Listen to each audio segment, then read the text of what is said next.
గోధుమ పిండిని కలుపుకొని చిన్న చిన్న పీసెస్గా చేసి బాయిల్ అవుతున్న వాటర్ లోపలికి వేసుకొని బాగా ఉడికించుకోవాలి. ఒక ప్యాన్ పెట్టి ఆయిల్ వేసుకొని హీట్ అయిన తర్వాత సన్నగా కట్ చేసుకున్న వెల్లుల్లి, సన్నగా కట్ చేసుకున్న పచ్చిమిర్చి, ఆనియన్స్ వేసి గోల్డెన్ బ్రౌన్ వచ్చే వరకు ఫ్రై చేసుకొని ఒక టొమాటో వేసి బాగా ఫ్రై చేసుకోవాలి. ఇందులో మనము ఉడకపెట్టుకున్న గోధుమ పిండి వేసుకొని బాగా ఫ్రై చేసుకోవాలి.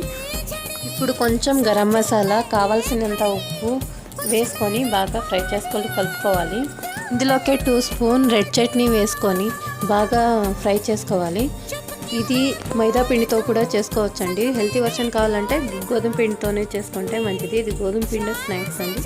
ఇప్పుడు స్టవ్ని హై టు మీడియం ఫ్లేమ్లో పెట్టుకొని ఒక 5 మినిట్స్ దీన్ని ఫ్రై చేసుకొని కట్ చేసుకున్న కొత్తిమీరని వేసి కలుపుకుంటే వీట్ ఫ్లోర్ స్నాక్స్ రెడీ అవుతుందండి. ఇది తినడానికి కూడా టేస్టీగానే ఉంటుంది.